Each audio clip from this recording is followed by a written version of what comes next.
বগুড়ায় ট্রাক চাপায় ব্যাটারি চালিত ভ্যানের চালক ও 5 যাত্রী নিহত। মরদেহ আইনি প্রক্রিয়া শেষে পরিবারের কাছে হস্তান্তর।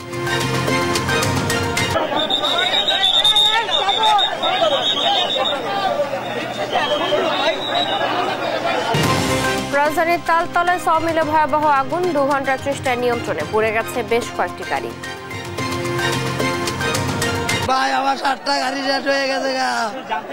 আমরা এখন পর্যন্ত কোনো আহত নিহতর সংবাদ পাইনি। ক্ষয়ক্ষতির পরিমাণটাও একটু আমাদের বিবেচনা করে বলতে হবে। জাতির মুক্তি ও সংগ্রামে ভাষা আন্দোলনের ভূমিকা অপরিসীম। জাতি এগুলে সম্মান বাড়ে ভাষার, মন্তব্য ডক্টর ইউনূসের। একসময় রক্তাক্ত জনপদ কুষ্টিয়ায় আবারও সক্রিয় চরমপন্থীরা। প্রভাব বিস্তারে প্রকাশ্যে অস্ত্রের মহড়া, জনমনে আতঙ্ক। পুরা আসি 4-5 জন আমার মাথায় বন্দুক ধরে ফোনটা কেড়ে নিয়ে করছে যে পায়ে গুলি কর। সুস্থভাবে একটা ব্যবসা যদি না করতে পারি তাহলে আমরা কি করে খাবো? ময়মনসিংহে out of school children education প্রকল্পে হরিলুট, কর্মকর্তাদের দুর্নীতি। 9 মাসের বেতন পায়নি শিক্ষকরা। 21 বছর ধরে বন্ধ বরিশাল পাবলিক লাইব্রেরি, সংস্কারের না করায় পরিণত ধ্বংসস্তূপে। শিক্ষা প্রসারে পুনরায় চালুর দাবি। এবং গাজা নিয়ে ট্রাম্পের পরিকল্পনা রুখে দিতে একজোট আরব নেতারা। রিয়াদের শীর্ষ সম্মেলন যোগ দিয়েছে মিশর ও জর্ডান সহ 6 আরব দেশ। দেখছিলেন সংবাদ শিরোনাম, এবারে বিস্তারিত সংবাদ। সকালে আপনাদের সাথে আছি চৈতি সরোয়ার। বগুড়া ট্রাকের চাপায় ব্যাটারি চালিত অটো ভ্যানের চালক ও যাত্রী সহ 5 জন নিহত হয়েছেন। শুক্রবার রাত 8:15টায় জেলার দুপচাচিয়ার নওগাঁ বগুড়া আঞ্চলিক সড়কে এই মর্মান্তিক দুর্ঘটনা ঘটে। প্রত্যক্ষদর্শীরা জানান, কাজ শেষে শুক্রবার রাতে অটো ভ্যানে করে বাড়ি ফিরছিলেন 5 শ্রমিক। মূল সড়কে ওঠার সময় ভেঙে যায় ভ্যানের এক্সেল। পথে গরু বোঝাই ট্রাক ভ্যানটিকে চাপা দিলে ঘটনাস্থলে প্রাণ হারান মুজাহার, সাদিকুল ও শহীদুল নামের 3 জন শ্রমিক। পরে চিকিৎসাধীন অবস্থায় মৃত্যু হয় ভ্যান চালক ময়েন সর্দার ও যুবক মেজবাহুল হক স্বাধীনের। পুলিশ জানায়, ঘাতক ট্রাক চালক পালিয়ে যাওয়ায় জব্দ করা যায়নি। নিহতদের মরদেহ আইনি প্রক্রিয়া শেষে পরিবারের কাছে হস্তান্তর করা হয়েছে। ভ্যানের সাথে ট্রাকের সংঘর্ষে ভ্যানে 6 জন যাত্রী ছিল, স্পটে 3 জন মারা যায়। পরবর্তীতে আহত আরও 3 জনকে দুপচাচিয়া উপজেলা স্বাস্থ্য কমপ্লেক্সে নিয়ে আসা হয়। 3 জনের মধ্যে 2 জনের অবস্থা আশঙ্কাজনক হয়, তাদেরকে বগুড়া মেডিকেল কলেজে রেফার করা হয়েছে। রাজধানীর খিলগাঁওয়ের তালতলা এলাকায় একটি সমিল ও গাড়ির গ্যারেজে ভয়াবহ অগ্নিকাণ্ড ঘটেছে। শুক্রবার রাত 8টার দিকে লাগা এই আগুন প্রায় 2 ঘন্টা চেষ্টায় নিয়ন্ত্রণে আনে ফায়ার সার্ভিসের 9টি ইউনিট। আগুনে গ্যারেজে থাকা বেশ কয়েকটি গাড়ি পুড়ে গেছে। ক্ষতিগ্রস্ত হয়েছে আশেপাশের ব্যবসা প্রতিষ্ঠান, তবে কোনো হতাহতের খবর পাওয়া যায়নি। আলী আক্কাস আকাশের প্রতিবেদন। সমিলে লাগা আগুন মুহূর্তেই আশেপাশের দোকানে ছড়িয়ে পড়তে থাকে। এ সময় সমিলের পাশে থাকা 15টির অধিক গাড়ির গ্যারেজে আগুন ছড়িয়ে পড়লে পুড়ে যায় বেশ কয়েকটি গাড়ি। গ্যারেজে থাকা সিলিন্ডার বিস্ফোরিত হওয়ায় আগুন নিয়ন্ত্রণে ব্যাগ পোহাতে হয় ফায়ার সার্ভিসের কর্মীদের। গাড়ি পুড়ে যাওয়া ও ব্যবসা প্রতিষ্ঠান ক্ষতিগ্রস্ত হওয়ায় কান্নায় ভেঙে পড়েন ভুক্তভোগীরা। আমার 7টা গাড়ি রেট হয়ে গেছে, আমার গাড়িটা ওই গ্যারেজ থেকে ওই সোয়ামিনে মেলেতে আগুন লাগছে। সোয়ামিনে মেলেতে লাগে আমার গাড়িটি ঘুরছে।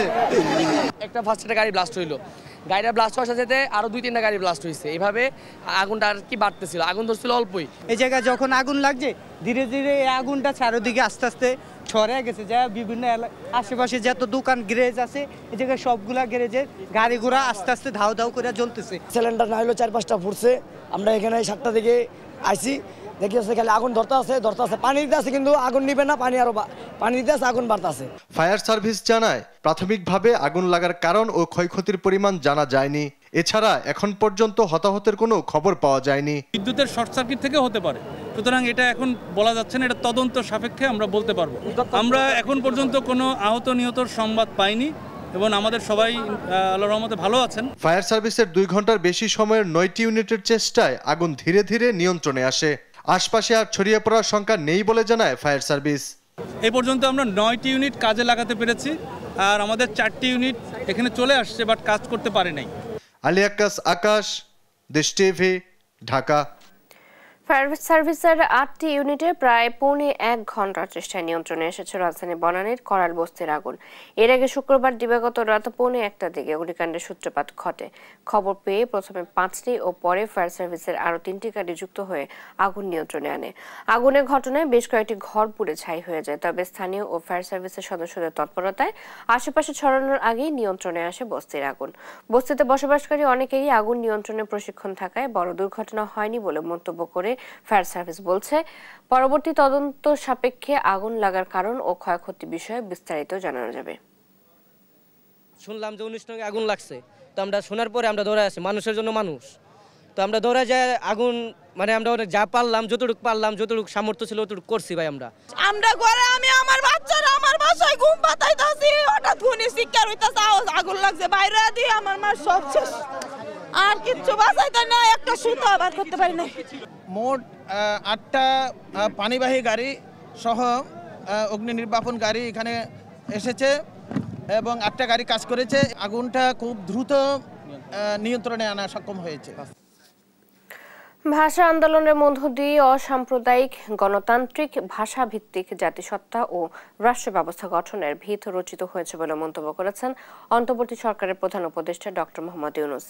মাতৃভাষা ছাড়াও অন্য ভাষা শেখার গুরুত্ব তুলে ধরে বলেন, নতুন পৃথিবীতে যে দেশের প্রযুক্তি প্রাধান্য অর্জন করতে থাকবে তার সাথে প্রাধান্য অর্জন করবে সে দেশের ভাষাও। সাইফুল রিপনের প্রতিবেদনে বিস্তারিত।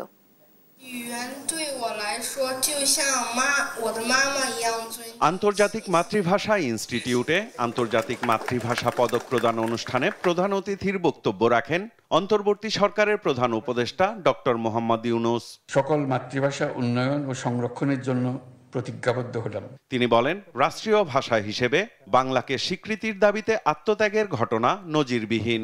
রাষ্ট্রভাষা বাংলা চেয়ে আন্দোলন মাতৃভাষার মর্যাদা রক্ষার জন্য সূচিত হলেও এর মূল চেতনা ছিল স্বাধিকার প্রতিষ্ঠার। জাতির মুক্তি সংগ্রামের ইতিহাসে ভাষা আন্দোলনের গুরুত্ব অপরিসীম। এই আন্দোলনের মধ্য দিয়ে একটা অসাম্প্রদায়িক গণতান্ত্রিক ভাষাভিত্তিক জাতিসত্তা গঠনের ভিত রচিত হয়েছে। রাষ্ট্রভাষা বাংলা এই আন্দোলন বাঙালির মাতৃভাষা বাংলার মর্যাদা রক্ষার জন্য সূচিত হলেও এর মূল চেতনাটি ছিল স্বাধিকার প্রতিষ্ঠা করা। তা ছিল বাংলার রাজনৈতিক, অর্থনৈতিক ও সাংস্কৃতিক মুক্তির আন্দোলন। তাই বাঙালির কাছে 21 মানে মাথা নত না করার দৃঢ় প্রত্যয়। 52-র 21শে ফেব্রুয়ারি তাই শুধু বেদনার্থ অতীতকে স্মরণ করে অশ্রু বিসর্জনের দিন নয়, বরং এক অবিনাশী প্রেরণা, সকল ধরনের অন্যায়, অবিচার, ষড়যন্ত্রের বিরুদ্ধে রুখে দাঁড়ানোর বীজমন্ত্র। নতুন ভাষা শিখলেই পুরনো ভাষায় দুর্বল হয়ে পড়বে এমন ধারণার কোনো ভিত্তি নেই মন্তব্য করে প্রধান উপদেষ্টা বলেন, আমরা দ্রুত গতিতে নতুন পৃথিবী তৈরি করতে যাচ্ছি, যার পেছনে সবচেয়ে বেশি ভূমিকা নিত্য নতুন প্রযুক্তির। প্রযুক্তি সহ যে কোনো দিক দিয়ে একটি জাতি নেতৃত্ব দিলে সে জাতির ভাষার প্রতি মানুষের আগ্রহ বাড়বে বলেও মন্তব্য করেন প্রধান উপদেষ্টা। প্রযুক্তির প্রাধান্যের সঙ্গে আসে ভাষার প্রাধান্য। যে দেশের প্রযুক্তি পৃথিবীতে প্রাধান্য অর্জন করতে থাকবে তার সঙ্গে প্রাধান্য অর্জন করতে থাকবে প্রযুক্তিদাতা দেশের ভাষা। যে দেশ পৃথিবীতে নেতৃত্ব দেবে পৃথিবী সে দেশের ভাষার দিকে ঝুঁকে পড়বে, এটাই নিয়ম। এখন আমাদের জানা নেই কোন অজ্ঞাত নামহীন মাতৃভাষা পৃথিবী সম্পূর্ণ পাল্টে দেবে। অনুষ্ঠানে পদকপ্রাপ্তদের হাতে পদক তুলে দেন ডক্টর মোহাম্মদ ইউনূস। ব্যক্তি হিসেবে এবার আন্তর্জাতিক মাতৃভাষা পদক পেয়েছেন ভাষাবিজ্ঞানী অধ্যাপক আবুল মনসুর মোহাম্মদ আবু মুসা ও অনুবাদক জোসেফ ডেভিড উইন্টার। আর প্রতিষ্ঠান হিসেবে পদক পেয়েছে বাংলাদেশ দূতাবাস প্যারিস। সাইফুল রিপন, দেশ টিভি, ঢাকা। 21শে প্রথম প্রহর থেকে মানুষের ঢল নামে কেন্দ্রীয় শহীদ মিনারে শ্রদ্ধা জানায় ঢাকা বিশ্ববিদ্যালয়, ইডেন কলেজ সহ বিভিন্ন শিক্ষা প্রতিষ্ঠান, সরকারি বেসরকারি সংস্থা, সামাজিক সাংস্কৃতিক সংগঠন ও রাজনৈতিক দল। শ্রদ্ধা জানাতে এসে বিএনপি সিনিয়র যুগ্ম মহাসচিব রুহুল কবির রিজভী বলেন, আর যাতে কোনো ফ্যাসিস্ট না আসে সেই লড়াইয়ে 21 বড় প্রেরণা হয়ে থাকবে। তারেক মাহমুদ সুজনের রিপোর্ট। মাঝরাত থেকেই কেন্দ্রীয় শহীদ মিনারে শ্রদ্ধা জানায় সরকারি বেসরকারি সংস্থা, শিক্ষা প্রতিষ্ঠান, সামাজিক সাংস্কৃতিক সংগঠন, রাজনৈতিক দল ও বিভিন্ন ছাত্র সংগঠন। শ্রদ্ধা নিবেদন শেষে ছাত্র নেতারা জানান সব অন্যায়ের মোকাবিলায় ২১-এর চেতনা মুখ্য ভূমিকা রেখেছে। মত প্রকাশের স্বাধীনতা যেন উন্মুক্ত থাকে, সেটি হচ্ছে ২১-এর আজকের এই প্রহরে আমাদের অঙ্গীকার। ৫২-এর যেই ভাষা আন্দোলনের যে চেতনা, সেই চেতনাকে ধারণ করেই কিন্তু আমাদের ১৯৭১ সালের মুক্তিযুদ্ধ এবং যেই ২৪-এর যে গণ অভ্যুত্থান সেটি কিন্তু সম্পন্ন হয়েছে। ৫২, ৭১, ২৪-এর প্রেরণাকে ধারণ করে ছাত্র জনতা ঐক্যবদ্ধভাবে নতুন বাংলাদেশ গড়বে বলে জানান জুলাই গণ অভ্যুত্থানের নেতারা। বাংলাকে যেভাবে রাষ্ট্রীয় ভাষাভাবে পৃষ্ঠপোষকতা করার দরকার ছিল, এখনো পর্যন্ত বাংলাদেশ সরকার সেটি করতে সমর্থ হয়নি। ২৪-এর অভ্যুত্থানের স্পিরিটকে ধারণ করে ৫২, ৭১ দ্বারা উজ্জীবিত হয়ে আগামীর বাংলাদেশ তরুণ প্রজন্মের নেতৃত্বে ছাত্র জনতা ঐক্যবদ্ধভাবে গড়বে। ২১-এর চেতনা জাতি গঠনের প্রেরণা হিসেবে কাজ করে আসছে এবং আগামীতেও করবে এমন অভিমত রাজনৈতিক নেতাদের। ফ্যাসিবাদ বিরোধী সকল জনগোষ্ঠী আমরা আগামী দিনে সহ অবস্থান করার মাধ্যমে আমরা বাংলাদেশকে এগিয়ে নিয়ে যাব। বিএনপির পক্ষ থেকে শ্রদ্ধা জানাতে এসে দলের সিনিয়র যুগ্ম মহাসচিব রুহুল কবির রিজভী বলেন, আর যাতে কোনো ফ্যাসিস্ট না আসে সে লড়াইয়ে ২১ বড় প্রেরণা হয়ে থাকবে। এই দেশে ছাত্র আন্দোলন, স্বাধিকার আন্দোলন, স্বাধীনতা সংগ্রাম এবং মুক্তিযুদ্ধ চূড়ান্ত পরিণতি লাভ করে আমরা জাতীয় স্বাধীনতা অর্জন করেছি। এই আন্দোলনের আবেদন আজকে বিশ্ববাসীকেও নাড়া দিয়েছে। দিবস কেন্দ্রিক নয়, মাতৃভাষার গুরুত্ব ও মর্যাদা দিতে হবে বছর জুড়ে, এমন মত দিয়েছেন শহীদ মিনারে শ্রদ্ধা জানাতে আসা নেতারা। তারেক মাহমুদ সুজন, দেশ টিভি, ঢাকা। জামায়াত দেশে বিশৃঙ্খলা সৃষ্টি করতে চায় না, তবে তাদের সাথে খেললে সেটি মেনে নেওয়া হবে না বলে হুঁশিয়ারি দিয়েছেন জামায়াতের আমির ডাক্তার শফিকুর রহমান। জাতীয় প্রেস ক্লাবে মহান শহীদ দিবস ও আন্তর্জাতিক মাতৃভাষা দিবস উপলক্ষে আলোচনা সভায় তিনি আরো বলেন, ফ্যাসিবাদে মৃত্যু অনিবার্য, তারা যতই ফিরে আসার চেষ্টা করুক প্রতিষ্ঠিত হতে পারবে না। তাইফুর রহমান তুহিনের প্রতিবেদন। জাতীয় প্রেস ক্লাবে মহান শহীদ দিবস ও আন্তর্জাতিক মাতৃভাষা দিবস উপলক্ষে আলোচনা সভার আয়োজন করে জামায়াত ইসলাম ঢাকা মহানগর দক্ষিণ। এতে অংশ নিয়ে বক্তারা বলেন, দেশে আর কোনো ফ্যাসিবাদের জন্ম হতে দেয়া হবে না। যারাই ফ্যাসিবাদী আচরণ করার চেষ্টা করবে তাদের দাঁত ভাঙা জবাব দিতে হবে।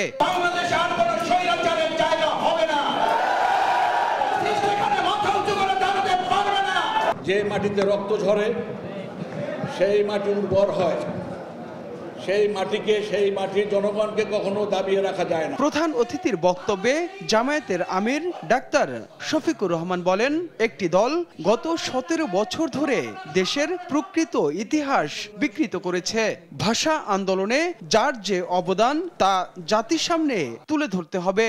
ভাষা আন্দোলনটা দারুণ বিকৃতির কবলে পড়েছে। অধ্যাপক গোলাম আজম সাহেবের যতটুকু অংশ, তাকে অতটুকু দিতে অসুবিধা কি? তমদ্দুন মজলিস নামের যে সংগঠন এই আন্দোলনের সূচনা করলো, তারা ইতিহাস থেকে বিলীন কেন? যার যেখানে জায়গা থাকে সেখানে জায়গা করে দিতে হবে। বিগত সরকার বিচারের নামে প্রহসন করেছে উল্লেখ করে জামায়াতের আমির বলেন, এখনো যারা জেলবন্দী তাদের মুক্তি না দিলে স্বেচ্ছায় কারাবরণ করবেন তিনি। ওই সময় যাদেরকে বন্দী করা হয়েছিল তাদেরকে মুক্ত করে দেওয়া হয়েছে, কিন্তু এর চাইতে বেশি জুলুম যাদের উপর করা হয়েছে তাদের একজন শুধু কেন জেলের ভিতরে থাকবেন? আমি নিজেও এখন এর প্রতিবাদে জেলে যেতে চাই। আমি স্বেচ্ছায় যাব, সরকার যেন আমাকে জেলে পাঠানোর ব্যবস্থা করে। জামায়াত দেশে বিশৃঙ্খলা সৃষ্টি করতে চায় না, তবে তাদের সাথে খেললে সেটি মেনে নেওয়া হবে না বলেও হুঁশিয়ারি দেন ডাক্তার শফিকুর রহমান। যেখানেই অন্যায় সেখানেই প্রতিরোধ। তাইফুর রহমান তুহিন, দেশ টিভি, ঢাকা। এদিকে ভাষা শহীদের শ্রদ্ধা জানানোর পর জনস্রোত এসে মিশেছে অমর ২১শে বইমেলায়। লেখক, পাঠক আর দর্শনার্থীদের ছিল উপচে পড়া ভিড়। জমে ওঠে বেচা কেনাও। মেলায় মা বাবার হাত ধরে শিশুরাও আসে বই কিনতে। জুলাই আন্দোলন ভিত্তিক বেশ কয়েকটি বই প্রকাশিত হয়েছে মেলায়। লেখকরা বলছেন, পরবর্তী প্রজন্ম এসব বই দেখে গণ অভ্যুত্থানকে হৃদয়ে লালন করবে। ৫২ আর ২৪ একই সূত্রে গাঁথা বলেও অভিমত মেলায় আগতদের। বিস্তারিত সাদ আহমেদের রিপোর্টে। 21শে ফেব্রুয়ারি ঘিরে বাঙালির রয়েছে আলাদা আবেগ। শুক্রবার ভোর থেকে রাজধানীবাসীর গন্তব্য ছিল শহীদ মিনার। প্রভাত ফেরি আর হৃদয়ের বিনম্র শ্রদ্ধা অর্পণ শেষেই তারা ছুটে আসেন অমর একুশে বইমেলা প্রাঙ্গণে। পাঠক দর্শনার্থীদের এই জনস্রোত অস্তিত্বে আসা জায়গায় ভাষাকে ভালোবাসায়। সব বয়সী মানুষের উপস্থিতিতে সরব হয়ে ওঠে মেলা প্রাঙ্গণ। শহীদদের প্রতি শ্রদ্ধা ও ভালোবাসার প্রকাশ পেয়েছে মেলায় আগত পাঠক ও দর্শনার্থীদের পোশাকে। বড়দের হাত ধরে মেলায় আসে শিশু কিশোররাও। শিশু চত্বরে ছিল তাদের সরব উপস্থিতি। বাবা মায়ের কাছে ছিল গল্প, কবিতা আর ছড়ার বই কিনে দেওয়ার আবদার। ভালো ভালো গল্পের বই এবং আরো ছড়ার বই, আরো মানে শিক্ষণীয় বই কিনে দিতে বলেছে। অনেক ভালো লাগছে, জীবনে প্রথম আসছে বই মেলায়। আমাকে বলছিলাম ভূতের গল্প আর কবিতা গল্প কিনে দিতে। আমি অনেক মজা মজা গল্পের বই কিনেছি। অন্যদিকে শিশুদের জন্য মানসম্মত বই প্রকাশের কথা বলেন অভিভাবকরা।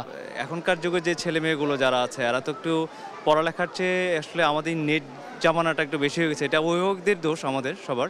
তো এটা থেকে বের হওয়ার জন্য আপনি যেটা বললেন শিক্ষামূলক বইগুলো বেশি বেশি করে আনানো এবং অভিভাবককে সময় দিতে হবে সেই টাইপের গাইডেন্সগুলো দেওয়ার জন্য। অভিভাবকরা যেহেতু আমরা অনেক কিছু ভুলে যাচ্ছি সেগুলো দেখানোর জন্য আমরা হয়তো বইয়ে আরও নতুন কিছু ইনক্লুশন আনতে পারি। নানা বয়সী মানুষের ভিড় থাকলেও মেলায় তরুণদের উপস্থিতি ছিল বেশি। তারা বলছেন 24 আর 52 একই সূত্রে গাঁথা। জনগণ 52-তে আপোষ করে নাই। পাকিস্তানি স্বৈরাচারীদের হাত থেকে আর কি দেশকে রক্ষা করার জন্য আন্দোলন করেছে, তেমন 24-এও এক স্বৈরাচারীর হাত থেকে রক্ষা পাওয়ার জন্য আর কি ছাত্র জনতা আন্দোলন করেছে এবং দেশকে আবার স্বাধীন করেছে। অভ্যুত্থানকে অমর করে রাখতে বেশ কিছু বই বের করেছেন লেখকরা। তারা বলছেন পরবর্তী প্রজন্ম এই বই দেখে অভ্যুত্থানকে হৃদয়ে লালন করবে। আমি এই বইটি লিখেছি জুলাই আগস্টের আন্দোলনকে বাংলাদেশের ইতিহাসে স্মরণীয় করে রাখবার জন্য। যখন মানুষ জুলাই আগস্টের স্মৃতি ভুলে যাবে তখন এই বইটি বলে দিবে যে জুলাই আগস্ট কত নির্মম ছিল, আয়নাগর কত নির্মম ছিল। প্রাণের মেলবন্ধন আর ইতিহাসের ধারক হয়ে উঠুক অমর একুশে বইমেলা। নতুন প্রজন্ম তাদের মনের কথা বাংলাতেই প্রকাশ করবেন, সেই প্রত্যাশা সবার। সাদ আহমেদ, দেশ টিভি, ঢাকা। নওগাঁর স্বর্ণা জাতীয় মোটা চালের দাম কেজিতে 2 থেকে 3 টাকা কমলেও অপরিবর্তিত রয়েছে সরু চালের দাম। এ বিষয়ে বিস্তারিত জানাতে যুক্ত হচ্ছেন আমাদের সহকর্মী কামাল হোসেন। কথা বলবো তার সাথে। কামাল, ক্রেতা বিক্রেতাদের প্রতিক্রিয়া কেমন দেখছেন এই বিষয়ে জানাবেন। চৈতি, আপনারা জানেন দেশের অন্যতম চালের মোকাম নওগাঁ। দেশের প্রথম 3টি অন্যতম চাল উৎপাদনকারী জেলার মধ্যে নওগাঁ একটি, এবং নওগাঁয় ধান চালের দাম বাড়লে সেটির প্রভাব সারা বাংলাদেশেই পড়ে এবং চাল বা ধানের বাজার নিয়ন্ত্রণে নওগাঁ অনেকটাই ভূমিকা পালন করে থাকে। চৈতি, নওগাঁয় আমন ধান যথেষ্ট উৎপাদন হলেও ধানের দাম বা চালের দাম কিন্তু তেমন একটা কমে নাই। কিন্তু হঠাৎ করে এই আমদানির কারণে, বিদেশ থেকে চাল আমদানির কারণে এর প্রভাব যথেষ্ট পড়তে শুরু করেছে। বিশেষ করে প্রতি কেজিতে 3 থেকে 4 টাকা করে চালের দাম কমতে শুরু করেছে। যদিও বা পাইকারি মোকামে চালের দাম এটি কমলেও খুচরা বাজারে শুধুমাত্র মোটা চালের দাম ছাড়া চিকন চালের ক্ষেত্রে এটা তেমন একটা প্রভাব পড়েনি। আমি যদি আপনাকে আজকের চালের দামের কথা বলি তো সেই ক্ষেত্রে বলবো যে মোটা চাল, বিশেষ করে স্বর্ণা 5, ঘুটি স্বর্ণা এবং বিয়ার জাতীয় চাল, এটা বিক্রি হচ্ছে 56 থেকে 58 টাকা। আমি এই বিষয়ে বিস্তারিত জানার জন্য একজন খুচরো ব্যবসায়ীর সাথে কথা বলার চেষ্টা করব। ওনাকে জানবো যে আজকের চালের খুচরা বাজার কত করে চলছে। আসসালামু আলাইকুম।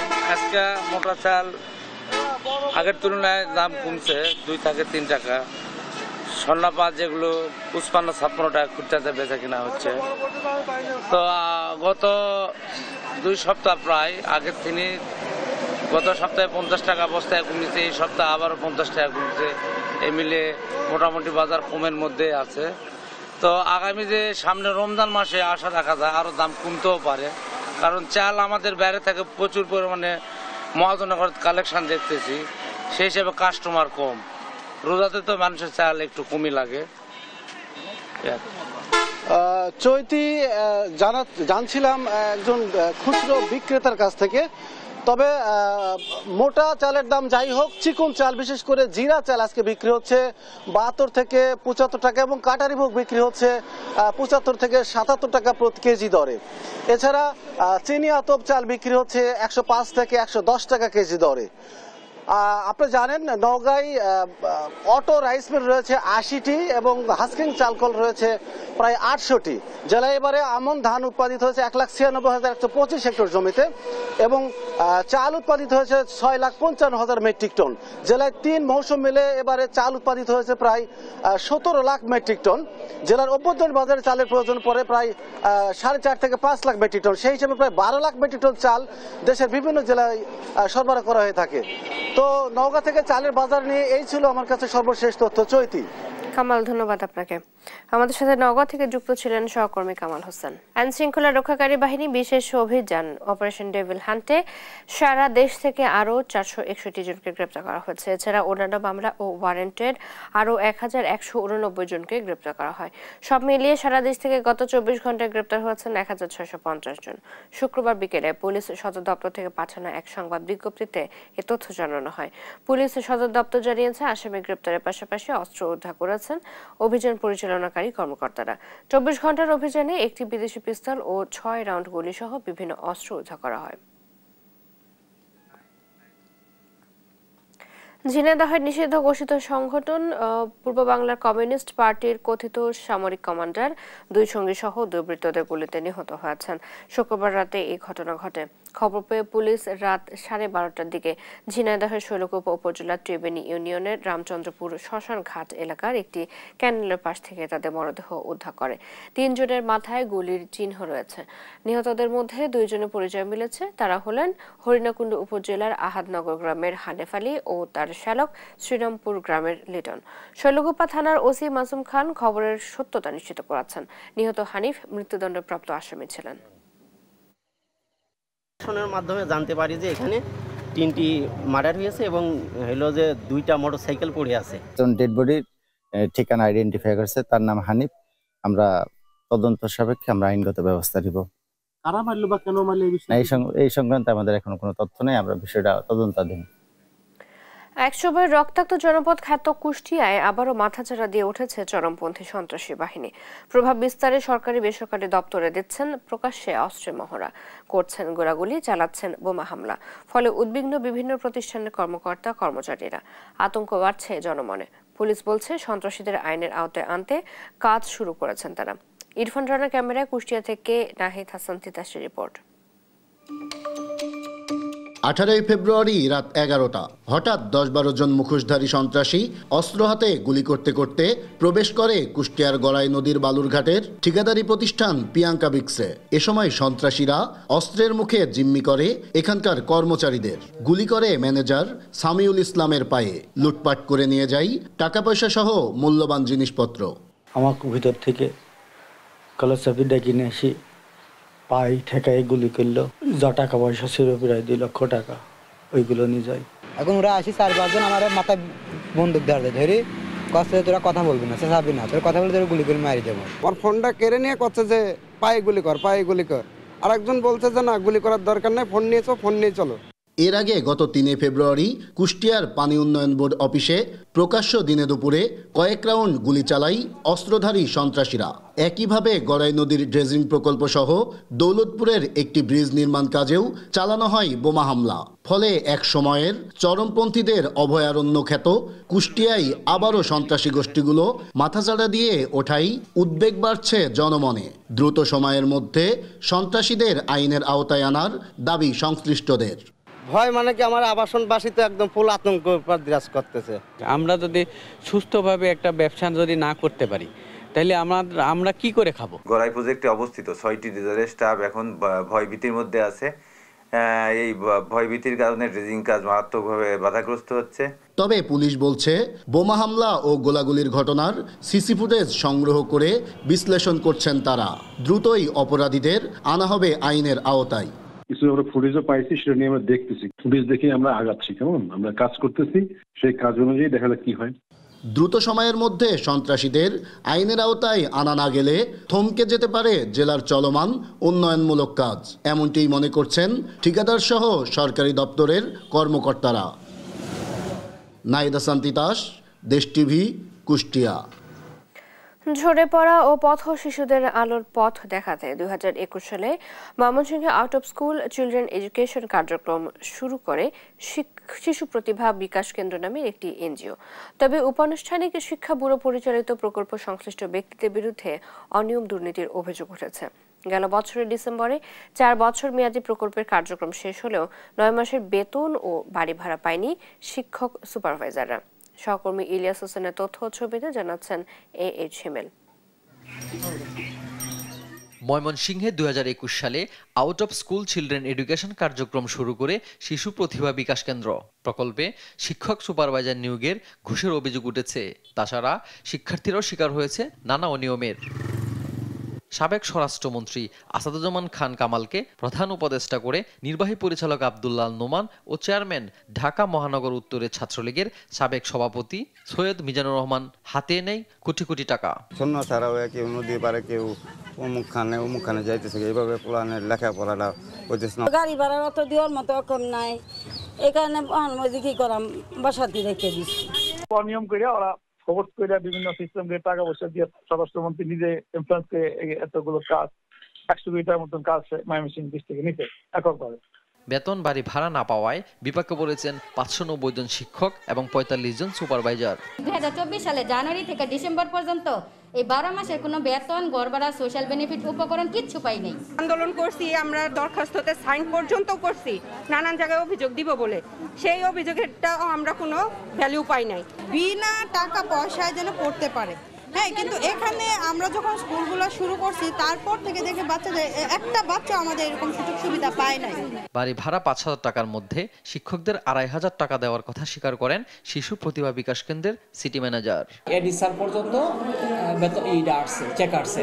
ভাড়া এই আপনার 5,000 টাকা ভাড়া ঘরের, সেক্ষেত্রে ওই যে ভ্যাট ট্যাক্স বাদ দিয়ে এটা প্রধান নির্বাহী মহোদয় যেভাবে দেন। নজরদারির অভাবে প্রকল্পের সফলতা আসেনি বলে জানিয়েছে জেলা উপানুষ্ঠানিক শিক্ষা ব্যুরো। দুই দিক থেকেই আছে যে আমাদের যদি ইয়াটা থাকতো, অর্থটা যত সময় সার হতো, এটাও আমাদের একটা ত্রুটি আছে আমি মনে করি। আর হলো মনিটরিংটাও সেভাবে হয় নাই। কাগজে কলমে 590টি কেন্দ্রে 12,598 জন শিক্ষার্থী অধ্যয়ন দেখানো হলেও বাস্তবে এর অর্ধেক শিক্ষার্থীর কোনো হদিস পাওয়া যায়নি। নিউজ ডেস্ক, দেশ টিভি।